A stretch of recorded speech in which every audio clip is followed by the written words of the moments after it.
I'll call the meeting to order. On the agenda, I would like to make a motion to add one item in there for committee reports if we have time at the end. Do I have a second on that? Second. I have a motion and second on adding committee reports to the agenda. All those in favor signify by saying aye. Aye. Opposed, same sign. That carries. We'll move on to the high school and middle school transition plan report, please.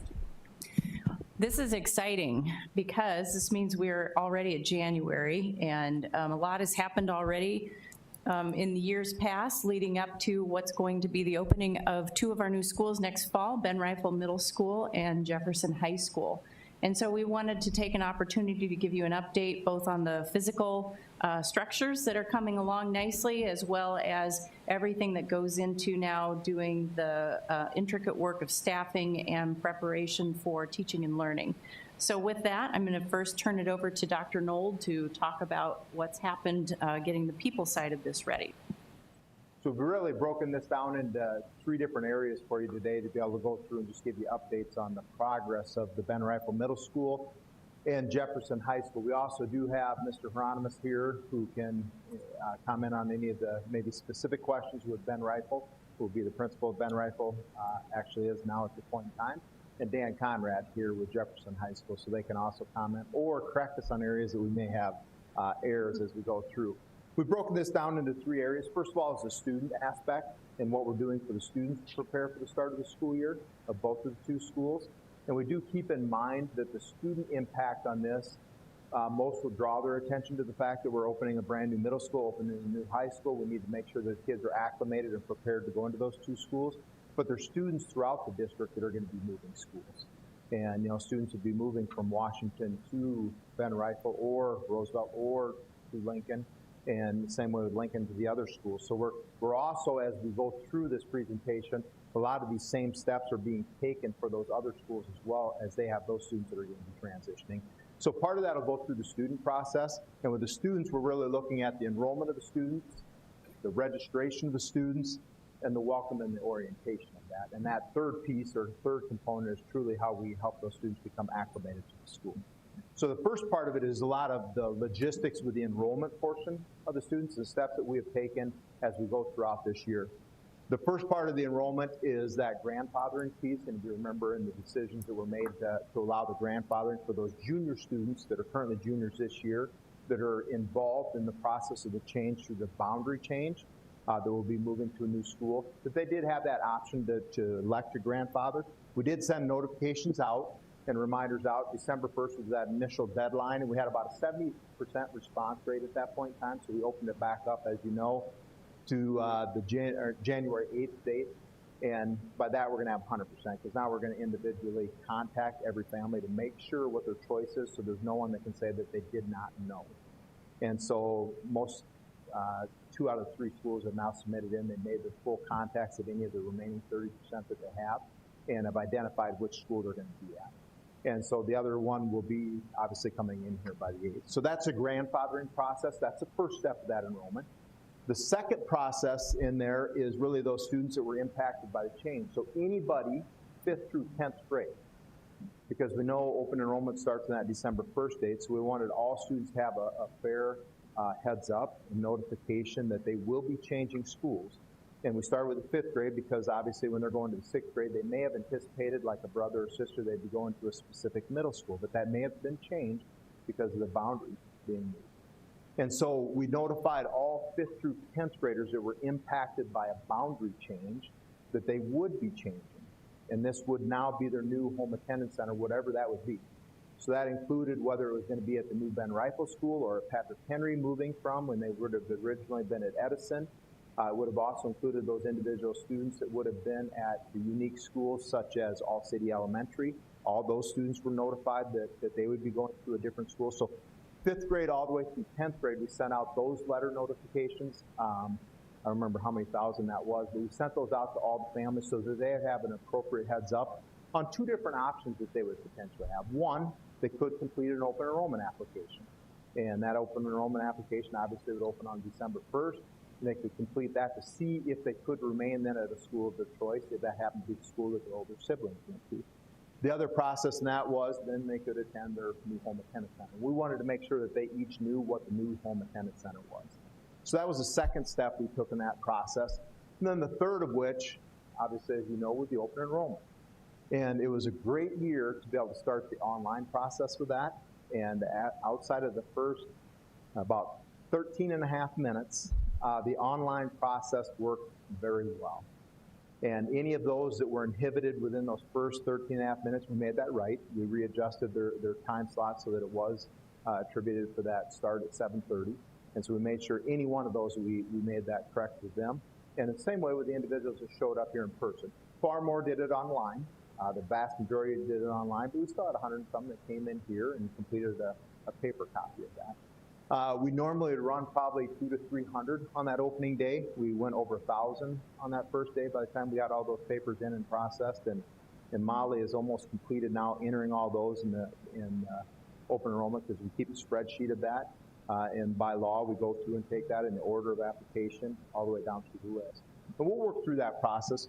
We do not generally respond to all those till about mid-February. We're going to try to work through that a little bit earlier in the process, just as we start to gather how many students will be at each one of the schools, because obviously that impacts our staffing, which is the part we'll talk about coming up. So that was really the three big steps in the student enrollment process. Is one, taking care of that grandfathering, so we knew that we had those students in the right location. We'll have that completed here in the next 2 weeks as we hit that January 8th deadline, and then we'll get them changed in the system of Infinite Campus.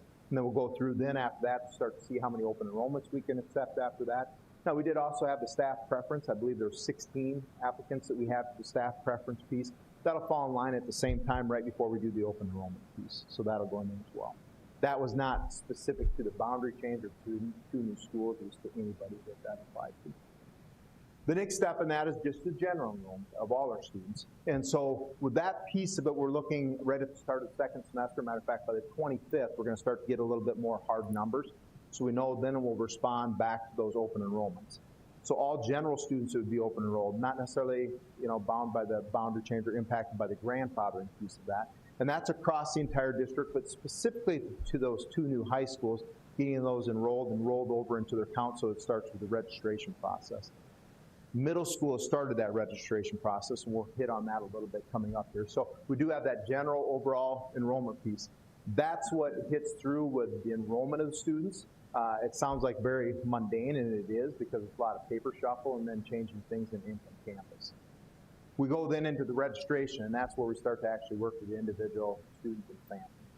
And so the registration process, there was a letter sent out by Dr. Staben to all 8th graders. That is typical. That goes across the entire district, and it informs them. This is a copy of that letter, so if you do have an 8th grade child, you would have received a copy of that. And it'll list the dates in there that they have that beginning of the registration process where the students will be enrolled at the specific schools. Jefferson High School is in there, Lincoln, Roosevelt, Washington, and then we also do the orientation with the CPE Academy. You can notice also there we have it listed so they can see that in different languages as well. So that's a letter that we send out. So much of this year is unique, and we'll get into an innovative registration group that we've put together just because everything's going to have to be virtual. There's so many things are going to have to be virtual this year. There's going to be unique ways that we introduce students to what their new school is going to be, whether that be at Ben Rifle or Jefferson, or whether that be moving into a new school building. So we'll talk about some of that coming up here shortly as well, but that's the letter that we utilize. So just going back to that, we sent out that letter to all 8th grade students. That kind of begins the process of registration for them. And then we set that whole timeline for all high school students. Now, I'll specifically talk about the Ben Rifle and Jefferson High School students, and this part all goes through with just the high school portion. So going into that next step there, our registration innovation team met and has been meeting throughout this entire time to come up with different ways that we're going to be able to communicate this out to families. In the past, where we've had them come to the high school, especially for registration, they come over to the high school on a weeknight and then on a Saturday, and they go through that registration process. They're able to take tours of the school. We cannot do many of those same things at this point in time, and so that's why that committee came together and started to plan a lot of this information out. They start all the way back in October, where they have New Tech High, because they need to complete that registration first to see how many students are going to be pulled out. And they go in and do all those presentations, and then we do in that October to November timeframe make notification to those families. They go over and actually visit the school. That's part of the requirement. So they know what it looks like and they're comfortable with it. And then we do that in November with the notification. We also start with that registration piece in November 2nd with the middle school, high school counselors, and they meet to go through that whole timeline and lay this out. And then November 5th, the registration innovation team met again then, and they go through and plan the next steps. The next steps in this is where we really start to get into how we're going to implement the virtual portion. And so the week of December 14th, we notify all those individuals that would be with the new tech requirement. Now, obviously, as you know, this year that rolls into the Jefferson count, and that'll be part of the Jefferson High School, so all those new tech students will be incorporated into the Jefferson count. December through mid-February, that's where we're going to end up doing all the open enrollment applicants and get all that information back. I'm going to try to move that up a little bit. We have to make sure we have solid number counts before we can do that, so that's where we'll start with the high school. And that week, about January 25th somewhere, I'll get numbers from Todd and from special education and from EL. And we'll look to see how many of those students are enrolled in each one of the schools, and we'll go back and start to respond to the staff preference first. And we'll have all the grandfathering changed over, and then we'll respond to those open enrollments. We should be able to have that done probably about the second week in February this year, if not even earlier. So that's when the open enrollment improvement letters and notifications will start to go back out. In December, again, January, February, the registration discussion at the high school staff meetings, we go through and meet with them. And then in January, high school counselors will go into our middle school core classes, and they'll present materials to those incoming 9th grade students. And they help to make the recommendations for all the registration that they'll be doing. So we go out into those buildings, down into the middle schools. The part that you'll see on this screen is where we set up the virtual aspect of that.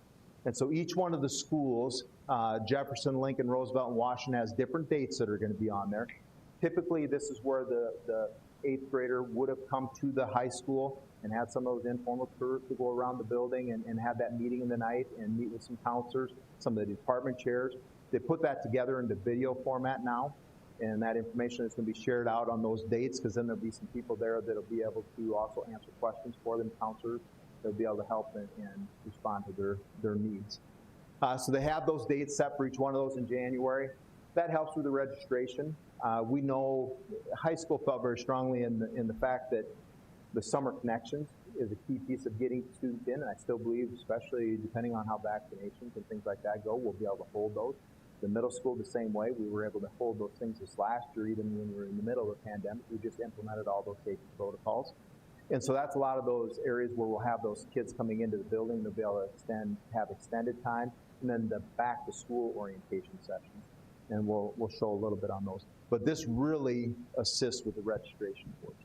And this PBL, project-based learning, new tech's new name then, correct? That's New Tech High School. It'll be project-based learning, which is the New Tech High School at Jefferson. So project-based learning at Jefferson High School. And that'll be the program that'll be there. They will be fully part of the Jefferson school, but it'll be that program will be a portion of it. And obviously, as you've seen, you've gone out to the building. It'll be incredible to go out and see it when it's finished, but that's a whole wing that they'll have in that area. But yes, that is the project-based one. They'll participate in all, because that questions come in quite often is, you know, where do we participate in activities, and where do we do the clubs and the sports and cheerleading and band. It'll all be done at Jefferson High School and have all those things available for them. They will be a student at Jefferson. So that's the timeline that we're utilizing in January to be able to orientate those 8th grade students to the registration process and help them get registered for classes. We've always started with the 8th graders first, 8th and 9th grade first, and get them registered, and then we move into the 10th through 12th. Next step in there, the high school registration process, we go the 10th through 12th, and we do that all the way up and through the end of February. Middle school students, these are just mundane things that the middle school students, we now start to roll that over to the high school counselor, begin to do the enrollment when they get to that February 5th date, and that just has to do with where we roll into the new system. So they close registration so students can't continue to go in and change things, and then their counselors just go in and do that by hand individually. And then new students come into the school, we do the same thing. We go through and help to register them, and we keep that open to middle school counselors, high school counselors, so they can go in and make those adjustments.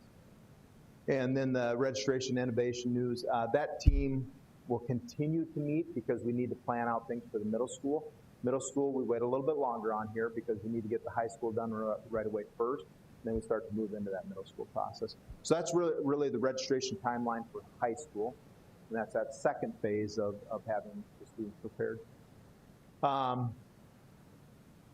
These are dates also then that they have where they will go down into the middle schools. So the high school counselors go to the middle school and work at Patrick Henry, and that's a composite of counselors who go in there and just work in those classrooms, Patrick Henry, to make sure the students are registered appropriately for the courses. And they do that at each one of the middle schools throughout, just to make sure they have the right course selections. Registration for those 6th grade students, be much fewer slides in this. Matter of fact, one. That is being set up at this time.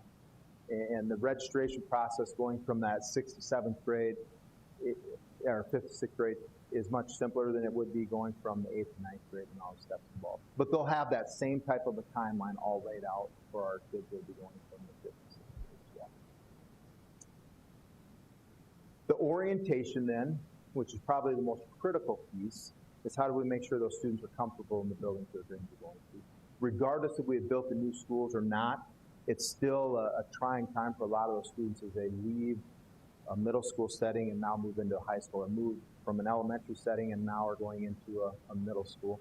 And so the orientation process on this we've laid out as well.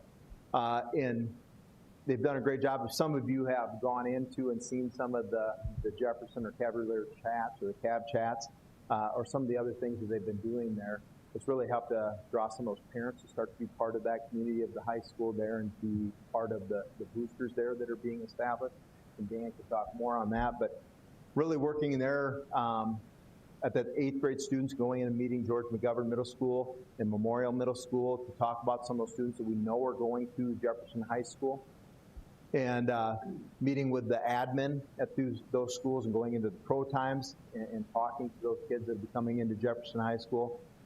Also visited with them in the auditorium there, so they become more acquainted with the individuals that will be at the high school.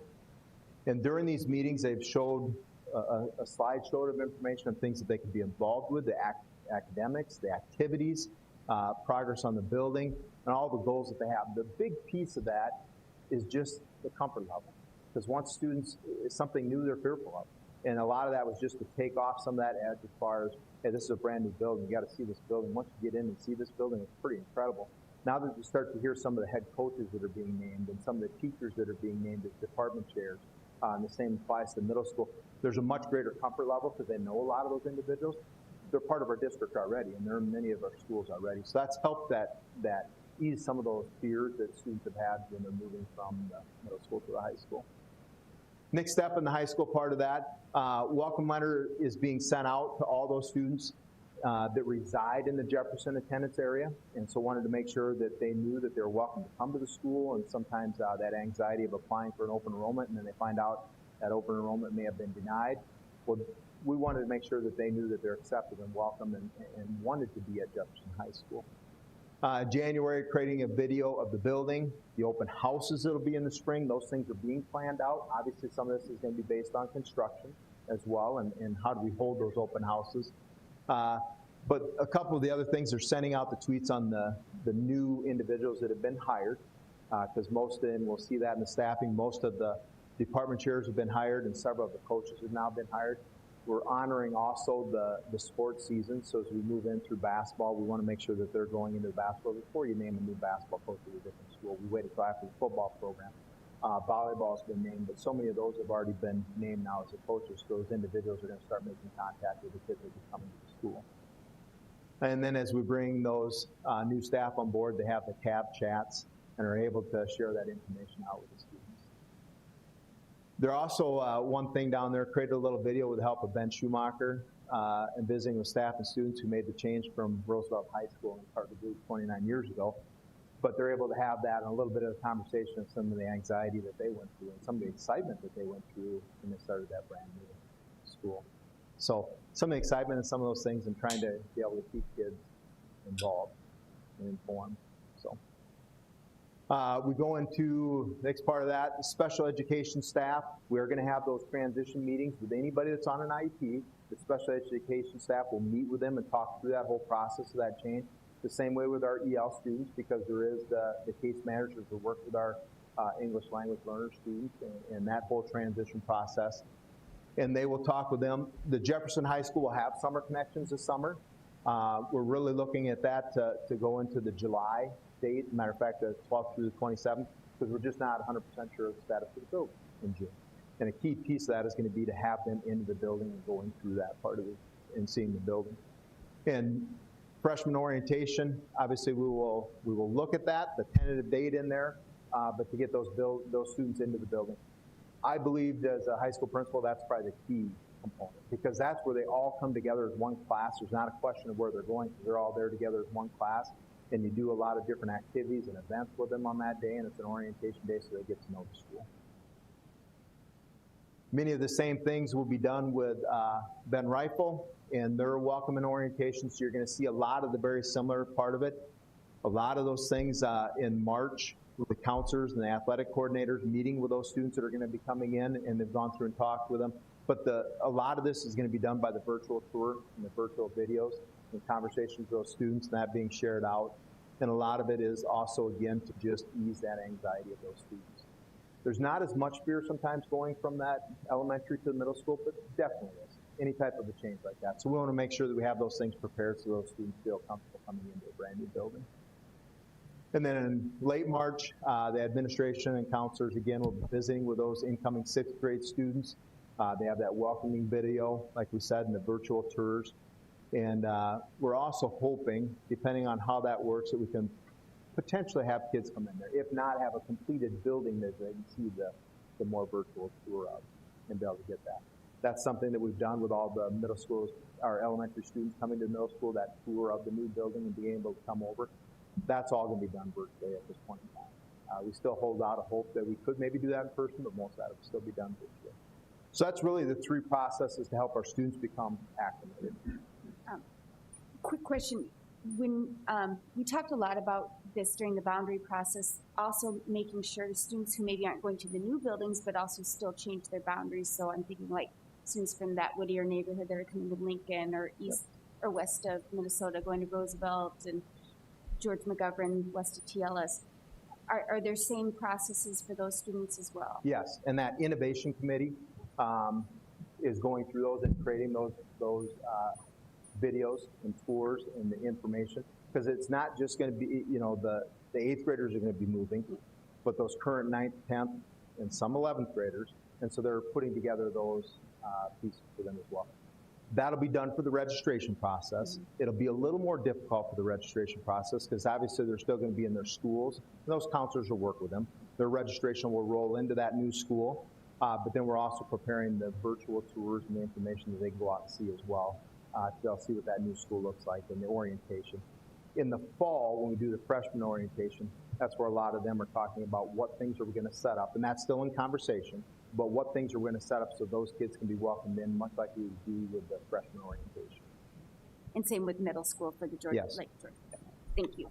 I was just going to add, I know I have seen spirit wear for Jefferson. I have not seen for Ben Rifle, but I think that that's also a great way to bring together a community of people feeling like they're all together. So I don't know if there's a plan for Ben Rifle to have an online store or something that is exciting for those kids to get something new to wear to school, you know, and be part of that. So I know Jefferson, I've seen a lot of people sharing that, but I didn't know if there was something similar for Ben Rifle. There is. There is. We're working with Closed Captioning right now. Awesome. Get that to Closed Captioning. So we're just putting the store together to finalize with Sure. that are used to Ben Rifle. We'll send that out. I'm trying to be respectful of those kids still being at Whittier and Yeah. being at Henry, and yet still wanting to build that connection with Ben Rifle. So we've got that launch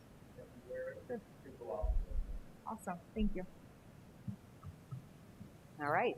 The next part is staffing, and I'm going to talk a little bit about the leadership team and how that leadership team has come together and the training that the leadership teams are going through currently to help build the processes for a new building. Because when you build a new building, if we do the same things that we've always done, we're going to get what we always have. And as we move forward, those structures look different, especially Jefferson, but you're bringing that whole team together and it's a new group. And so really looking at how we help support that. And just a quick review here, by the end of the first semester, and we remember the end of the first semester is next Thursday, we will have all of these people hired. There's one last, Dan told me today they were doing some interviews, and that's the registrar at the high school level. So there's your leadership team, the beginning of that leadership team at Jefferson. We have Dan Conrad, Dolly Anderson, Lance Siebenhaller, and then Chad Statham. That's our admin team. And then at Ben Rifle, Shane Hieronymus, Rebecca Van Drocklin, and Darwin Brown. Those have all been hired. The lead clericals are hired and on staff. And I thought as we look at this, Jennifer and Jennifer. And so I thought that was fun. And then the registrar for high school is, they interviewed today. So that should be named by sometime next week. And the timeline here, again, we're gonna make sure that we have all of these people hired by the middle of February. Some of them are being posted, some are in process. The department chairs, most of them are done. There's one department chair left to hire. Team leads are hired and in place. The head coaches at high school, as Dr. Nold referenced, waiting till some of the seasons are completed to honor those seasons. Head directors, same thing, making sure they're in process if they're not hired already, knowing that some of those have performances that they will need to do or auditions for their different groups. The librarians in process. Middle school counselors are completely hired, and the freshman coordinator at the high school at Jefferson is in progress. And so then what we did was we worked with the architectural firm, the DLR group, and they have an educational component and a training component, Bold Schools. And so we set up that training for them to really look at that organizational change and that transformation process. And really looking at what we do. The first workshop was held that week of December 14th, and we really looked at that leadership, how that leadership helps build the culture in the building and the instructional practices that go with that, and especially when we think about the new structures out there and the new learning spaces, and how at both buildings they have bigger learning spaces, and how do they utilize those, and then what's their mission for each building. And so they brought their leadership teams together down here. The trainers are in Texas, and they had to zoom in because they couldn't, if they traveled, they couldn't have Christmas because they would have had to quarantine for 14 days. Our next training, day 2, is Monday the 18th, and they will be here on site. And so our teams are very excited about that. So as they worked through this, the first thing they did is work on their mission. What is their mission for their new building? And they really looked at that guiding purpose, the why, of the beliefs and the values that guide the school so they have an effective learning environment. And then they looked at their campus learning profile, and that's really that North Star and what guides their mission, that collective efficacy of all, we can all do this together. These are all our children, and all means all. And so they looked at inclusive choices, bringing everybody together. It's selflessness, meaning we are all in it, and it's not about what's best for my program or my classroom. And then creating an environment of excellence throughout that building. And think of this as day 1. So, and then they worked on culture. What are their expectations for that culture at their building? How do we build relationships with our students? What's our expectation of the whole staff at that building as they greet students, as they greet parents, as they greet each other? And then looking at global empathy and knowing that we're inclusive of all our students and all our community. And then teaching and learning outcomes, again, that guiding purpose. And they really looked at unconventional work, meaning how how does the world of work look different than it does this year, 10 years ago, 25 years ago? How do we prepare our students for the future, and what can that look like? That informational age, moving them more into that technology age, and I think this year just pushed us leaps and bounds forward with the technology that we're doing and the way that we're providing instruction for our students, and that they're a free agent. And so when I move out into the workforce, many of our families, many of our students will be entrepreneurs, and they will be self-employed. And so looking at how do we help set them up for success, and what do they need to do to build their own business. And a service economy, of course, making sure that we are looking out for our community, that we are helping provide services for others, and then that global impact. It's not just Sioux Falls, South Dakota, or just South Dakota. It is that global impact and what they will interface with throughout their lives internationally. And then, so day 2, that will be Monday the 18th. Our groups will come together, and they're going to start really looking at the systems and the policies and the structures. How does that social climate and the needs and values go into their building, and the skills that they will need to help push that forward. And again, this will happen next week, and then they'll start with refining their learner profile, that North Star. They're going to really tease that out. They had homework to do after they left because we couldn't get it all done in one day. And then they're looking at success metrics. How do we measure the success of the implementation or the opening of Ben Rifle and Jefferson? So what's that look like? What do we need to see at the end of year 1? What's success look like at the end of year 2 and at year 5? And so really looking at projecting forward and setting those goals. And so we have the leadership team on board. The entire staff will come on board and be ready to go in summer, and then their teams, the leadership team, will help embrace that staff and bring them forward so they're ready for those students as they walk through the doors. And when we say walk through the doors, we know students are starting already. Like you said, they have spirit wear, they're registering for classes, but how do we help that process to make them feel warm, welcome and comfortable as they open those new buildings? So that's the leadership development for our leadership teams at Ben Rifle and Jefferson.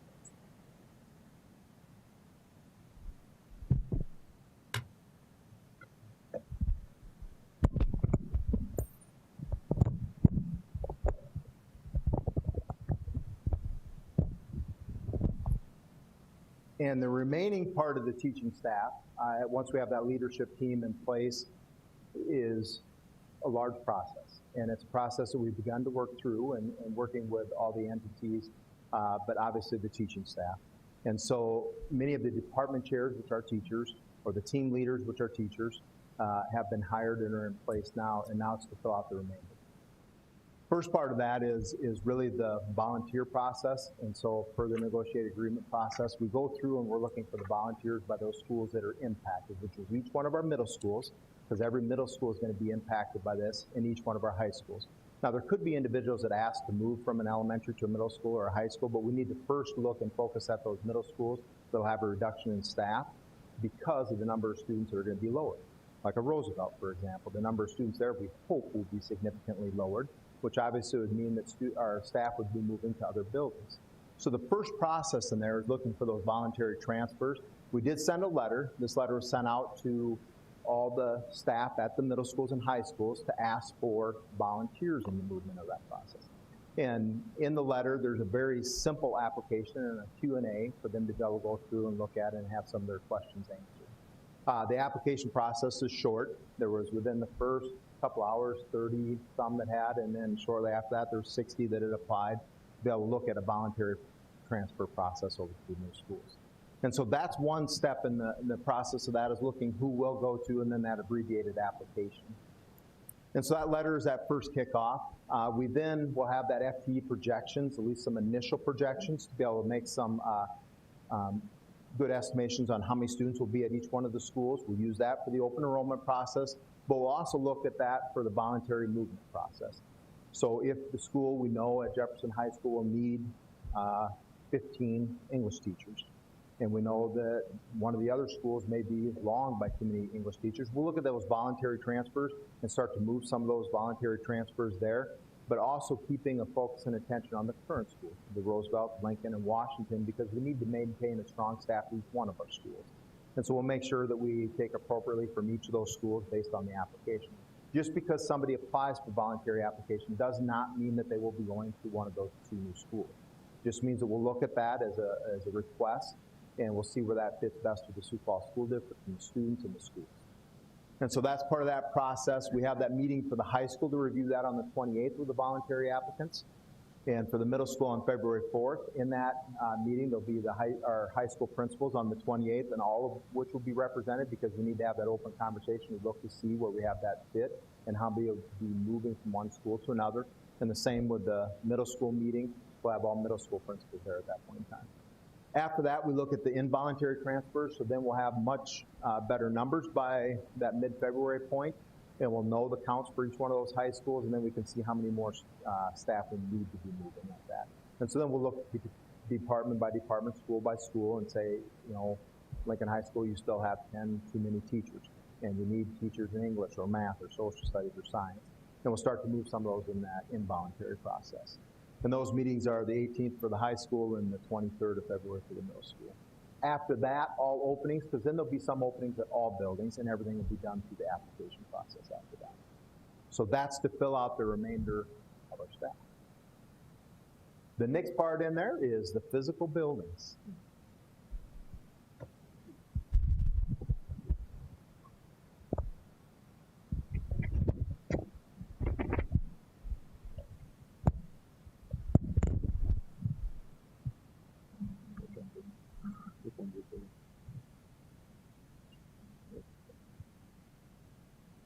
Okay, there's way a lot going on that I'm not even aware of, so I'm going to stick with this. How's that? We're going to start with Ben Rifle Middle School, give you a little status, then I'll give you a slideshow to kind of walk you around and through the building. But construction work continues in all areas of the buildings. All site construction milestones for the building were met. First layer of asphalt on parking lot and driveways have been completed. Faith Avenue curb, paving, tie-ins to 41st Street, and lighting just went up last week. That's all completed. Football fields were seeded, drainage work completed. Track has been paved, field event areas are installed, and perimeter fencing for a majority of it is installed as well. A contractor indicated I've been kind of pushing them a little bit because I think they're behind. They've indicated they're slightly behind schedule, but assures us they're on task for completion of that June 1st. So they're assuring us that everything is there and ready to go. We've been working on furniture and equipment listing by room. That was completed in November. Purchasing has that list. And are soliciting price quotes for identified furniture and equipment, and they should be arriving on site June 1st. Now, Shane and the library people just finished up with the library part. We broke that out into a separate area, and that just came through last week, I believe, wasn't it? And for their approval, and so that'll be going through purchasing and getting the process to you for approval. So you'll see a lot of purchase orders, contracts, and those sort of things that are coming for the next couple months concerning that. Computer network equipment, wireless access points, security cameras, phones, card reader systems are all under contract, ordered, and will be installed as the building gets to those points. We've actually, at the high school, have installed some cameras in the gymnasium on high spots so we don't have to work over the new wood floors. So things are progressing there. If you notice the staffing, I put my staff in here. So we'll be starting the process of building custodial manager and engineers in March for the new Ben Rifle Middle School, and with the hope to have them on site in late April to train with the contractors so they understand the building. We'll start waxing floors and getting ready for furnitures to start moving in, and get ready for the building to be occupied in June.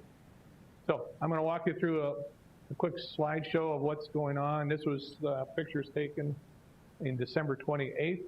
And you'll see quite a difference between Ben Rifle and Jefferson. Just remember, Jefferson needs to be further along because it's double the square footage.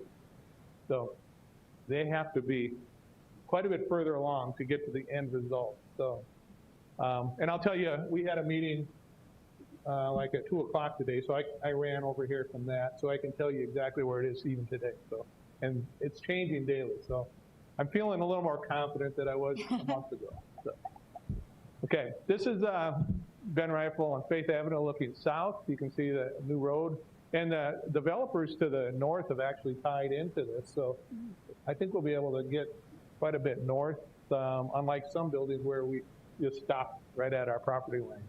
So that is Faith Avenue as you go, and the lights are now working on 41st and Faith Avenue. Northeast corner of the building, that's A1. This is A3, that's in the back portion that I'll progress around to the building. And A3 is probably the most completed section of the building.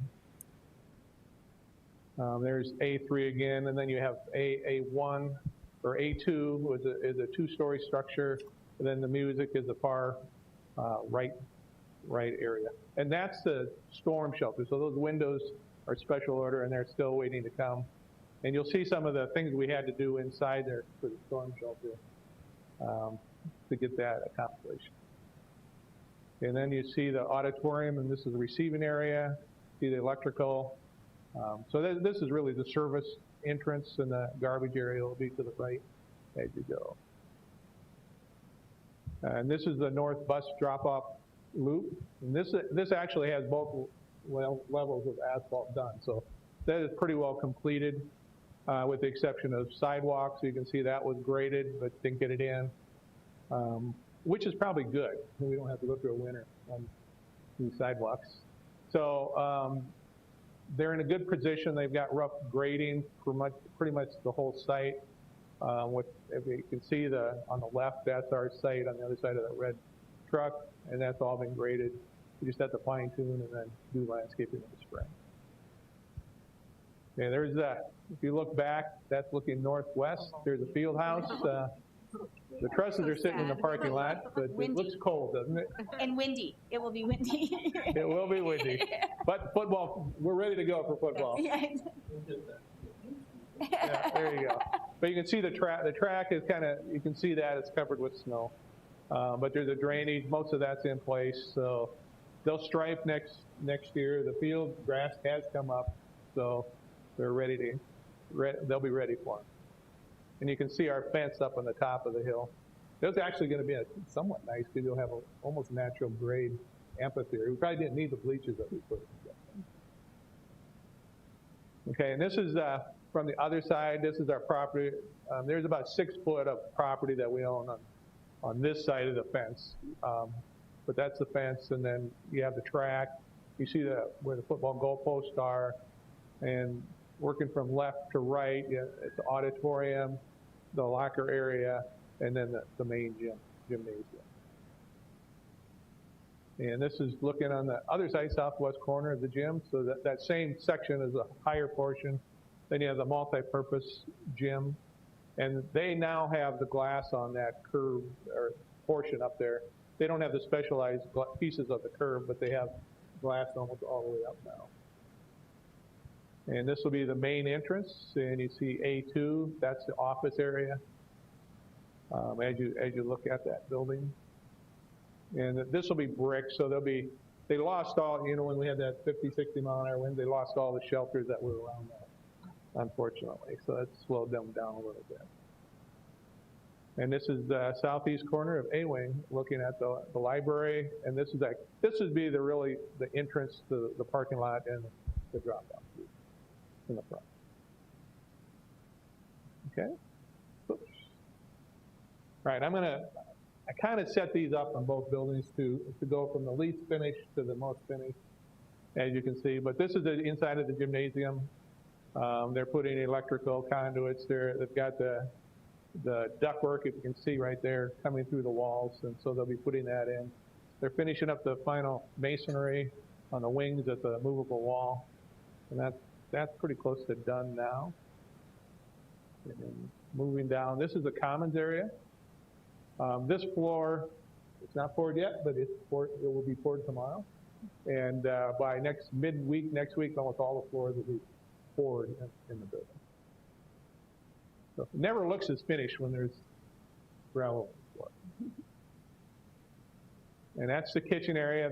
The plastic you see is the curing. They're doing a wet curing on all the floors. This is one of the first I've seen they did that. That's off now. So all the rough ends and everything for the kitchen is ready to go. This is the auditorium stage. As you look, they're bringing up the proscenium opening, the bricks on the side. There's a lot of work because all those walls go all the way up to the ceiling in that area. So this will be the last area that probably completed. Yeah, it's a boiler room. My photography isn't great, so sorry about that. And this is the band room that I was talking about the shelters, but it's a concrete lid. So what we've done is put an acoustical ceiling adhered to it so we can have the sound get deadened up there so it's not bouncing all over. And then we'll have some openings around the ceiling that will allow the sound to go up and be acoustically attenuated up top. But you can see that all the electrical is roughed in. These rooms, unlike some, where you do a lot of sheetrock work, these rooms will finish out fairly quickly. So the confidence is getting better. This is administration office area. I think this is their conference room. So they've got the sheetrock in there and it's painted. Rough ends are ready to go, and that's in that A2 portion. This is the library looking to the walkway. And those door frames, there's window frames in those openings. If you remember McGovern and Memorial, those was just delivered to the site, and they'll be going in first part of next week on the top. And got one here overlooking the library. That's looking from the top walkway, looking down. And what you're seeing there is about 80% of the casework that's already arrived, and they've started putting those into classrooms. And this is the walkway looking at the other section. That storefront is installed. They're just waiting for the glass to arrive, and they've got the plastic coating. Yeah, this is A1. This is the very end, as you can start seeing the various levels. This is fully painted now. All the mechanical and electrical are installed. And you can see the ceramic tile. There's a restroom bank just on to the right, and those are complete now. So they'll start working their way through. But ceramic tile started in bathrooms, and they're going through that. This is the classroom in that A1. This has ceiling grid now, and it's fully painted. And then this is the classroom in A3 where we have lights, ceiling grid, and the casework now has been installed in all the classrooms. So you can see the progress even from the 28th of December. Okay, now we'll move on to Jefferson. Construction is going well. Kitchen area and boiler rooms have been completed. We actually have done the final inspection on those areas. First layer of asphalt on the parking lots and driveways have been completed. Perry Avenue is complete, and we've turned that over to the city already. There's a couple little things we have to do as far as cleaning out some inlets and that before they take full control of it. Track, the base asphalt is installed. Surfacing will be installed this spring. Football practice fields are seeded. Drainage work is complete. Tennis courts have been complete, including the top surfacing. Perimeter fencing has been installed. Lawn irrigation systems have started, and tree plantings have begun. And they think they're a few weeks ahead of schedule, and we anticipate a May completion for the project. Now, I just, on the furniture, well, we'll go through that. I'll tell you when we get there. But furniture and equipment is listed by, it's about 95% complete on December 1st. We're still trying to finalize music and tech ed areas, working with Dan to get those finalized. And purchasing has begun. I think most of the furniture is under contract for the classrooms, offices, and those areas. And just worked with them this morning, and we're going to start bringing in furniture and desks and some of that on May 1st. So we're going to start moving through that then. Computer network equipment, wireless access points, security cameras, phones, cards, all those are under contract and will be installed as progress begins. We've done some cameras in the gym on the high areas, and they're roughing all the card readers in as we speak. So we're going to start the hiring process in this for the high school in February, and we're doing the high school first. So because the dominoes will be high school, and then so we don't have somebody in the middle school, because that will be the higher level position for the custodial manager at the high school. So we're going to try to do the dominoes, and we're going to try to get those in place, because I don't know where they'll be, because they're going to come from somewhere in the district, and then we'll try to get the dominoes set, and there might be some intermediate changes depending on who might get those positions, and other high schools or other positions, or the shop for that matter. We're not sure, but we've heard some rumors who might be applying, and I think they'll have some good candidates. So that's hope we have somebody in place for April 1st to go out there. And so I'll start with this slideshow. This is Terry Avenue looking north. That has been complete, both layers. So you can see the sidewalk. Now they haven't gone much past our property line for the sidewalk, but if you've been out there, they've got the grading in place for the sidewalk we added to CTE. So that will be poured this spring, but they've got the grading there so that they can see where they're going to be heading. The developer to the north has started the Terry Avenue extension to Maple. So that will be done for the school start as well. That was part of our purchase agreement when we bought this. So those things seem to be coming in place very well. Okay, this is the southeast corner, and this is the south entrance drive. And this, I think, for those who took the tour, that's where they came in.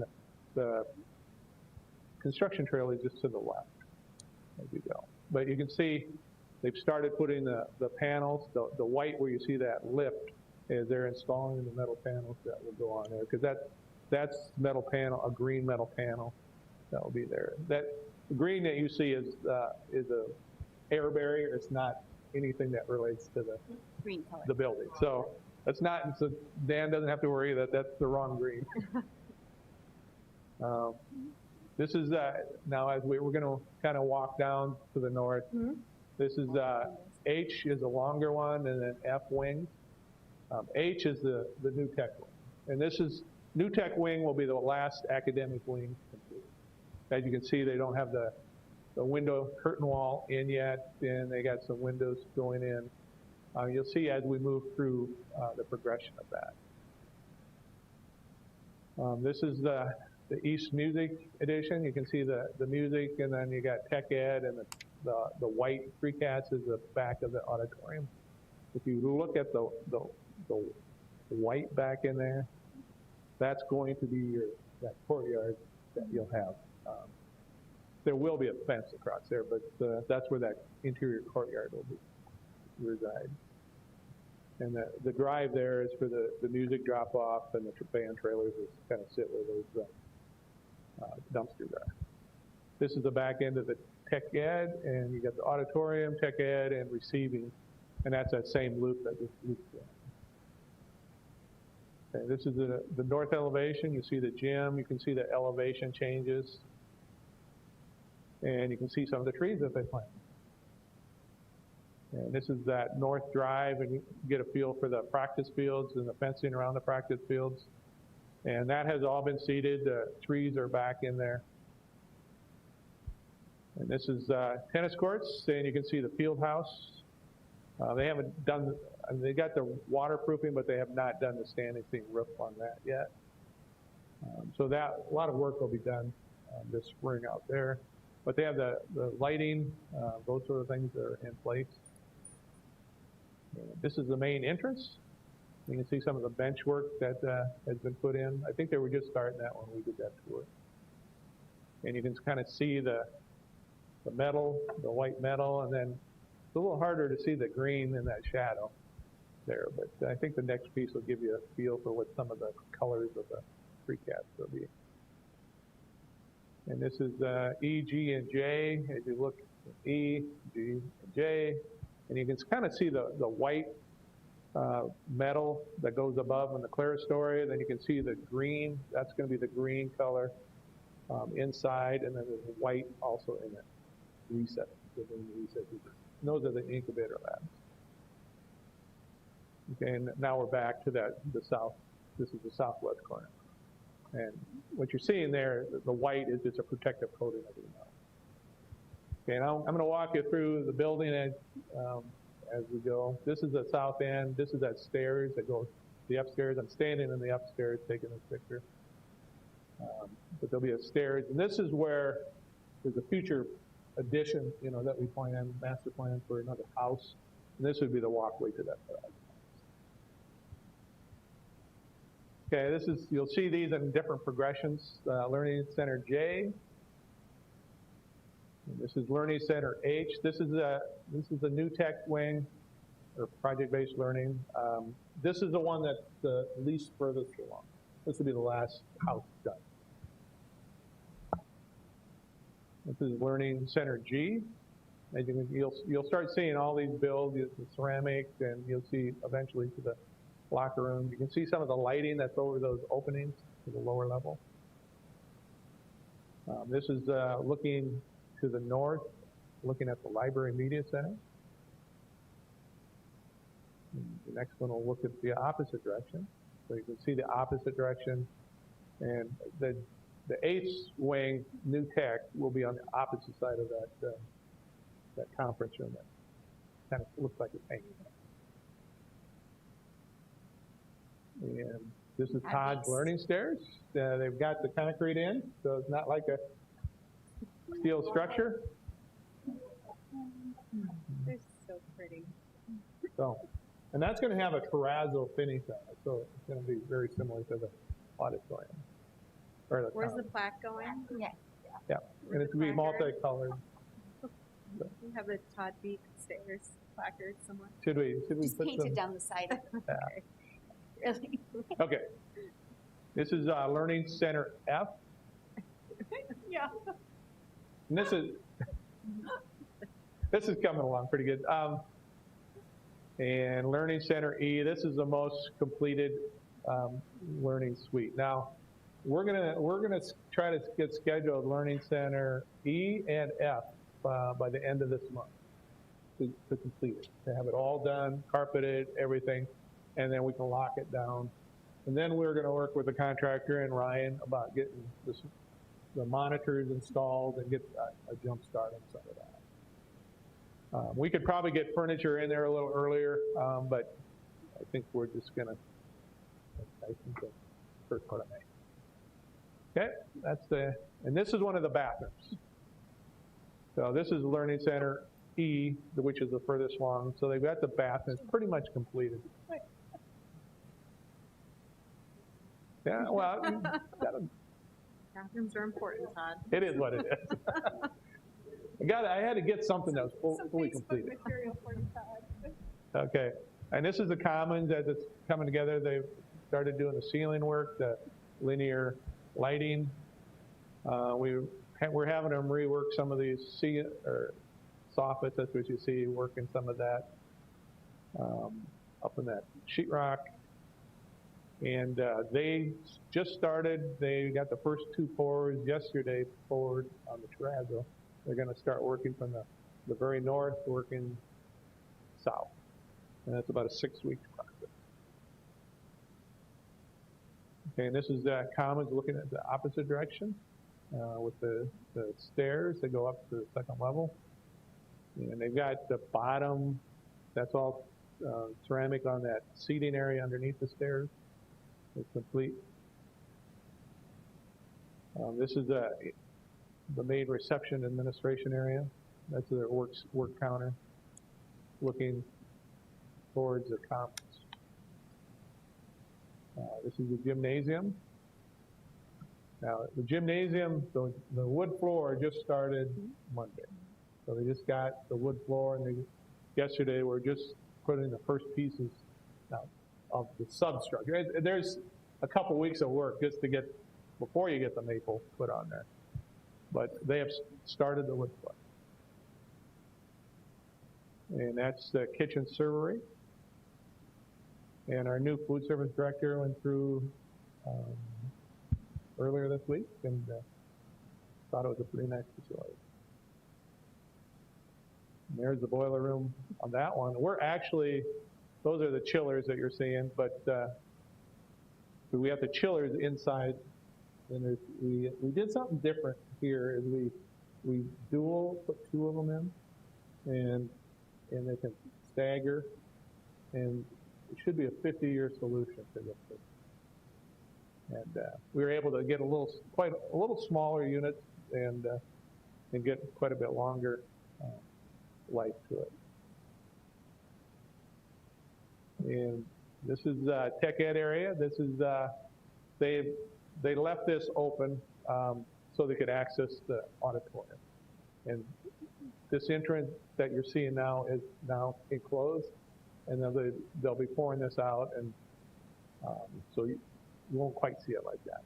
This is the auditorium from the back of the stage looking up. They've just started, they finished the orchestra pit wall, and we're working through that. And so there's a lot of work yet to do in the auditorium. But the upper part is looking good. They're working on some of those side things. They're putting the racks for lighting, and that's what those cutouts are for. And what you see in the center is actually the control area. So, in summary, both projects are on schedule and on budget yet. And I wanted to give you a little feel for where we're at. And this is from December's pay app. There's $10 million left on Ben Rifle and $11 million left on Jeff. You can probably take about $1.5 million off each one of those since we just received the December payment or at payout. So. Thank you very much, Jeff. That's what we have. We like seeing on time and or on schedule and on budget. What's that? We like seeing on schedule and on budget, so thank you very much. Okay, thank you. Any other questions for Jeff? Pretty exciting. Yeah, very Yeah. detailed, comprehensive, thorough, conscientious report, and most people get overwhelmed in building a house, and you're keeping two large buildings straight, so thank you. Okay. Thought you might wanted to see how it was done. I'll move on. Do you have any committee reports? And let's be mindful of the Yeah, time. yeah. We're a little after time, so if everybody has like a minute, if they want to give any committee reports for. And turn on your mic. Let's see, the accessible housing, we haven't met yet. We've done one Zoom. I'm on calendar committee and we have a meeting coming up. Path committee, we have a meeting coming up next week. PTA, I don't believe has ever met. And safe and secure schools, we meet twice a year. Thank you, Carly. Okay. Policy, you'll see on our upcoming agenda, we have several policies. All will be review revised with very minor, if any, changes. So nothing to be alarmed of there. And then we did have insurance, and I'll just be really brief. I thought since we're still in the middle of COVID, or in some stage of COVID, I thought it was interesting to just share that from year to date, so we have 2,219 members that have been tested for COVID. 70 of them have had antibody tests, and so it's about 1.65 members per 1,000, or 1.65 per 1,000. And then I thought this was interesting. In April, there were 1,157 telehealth visits. And if you think back to April, which seems like an eternity ago, there wasn't a lot of in-person stuff. And so if you compare that to November, when there was 457, you can kind of see how we've shifted back to a lot of our in-person visits, which is good. But it's still great that we have the option for people to be able to see their providers remotely as well. But I thought that was interesting. Rolling 12-monther claims are down 6.43%. And that's kind of our enrollment was flat year over year from last year to this year. So it's high level, but that's all I have. Thank you. Kate? Calendar, policy, that's it. Nan, and then I'll go last. Sure. Sports Authority, we approved the 2021 administrative and events budget. The 2020 budget was right at about $278,000. The actual 2020 was $251,000. The 2021 budget is right at about $280,000. What is noted for that is a 3% cost of living increase. Carly covered insurance, the foundation. Really, we had a record 2020 year. What's significant there is we awarded about $100,000 in public school proud grants. What I want the takeaway to be is that grant process is open right now. Any teacher can apply for up to $10,000 grant. Go to the website, Sioux Falls Education Foundation, for more information on that. They've raised more than $50,000 for the Student Success Fund, and that just started in September of this year. They've used those funds across 19 schools. They awarded 68 first-time teacher grants. They also funded a community resiliency model training for school-based social workers. And they're going through and identifying some of the first steps of getting in touch with the Jefferson School and the Ben Rifle Middle School, the new faculty that will be named, and they'd like to do some kind of a breakfast this fall, just to support those teachers and and administrators in those new schools. All right, That's it? Okay. Teacher of the Year, those applications are coming up, and we'll be moving soon to go over those.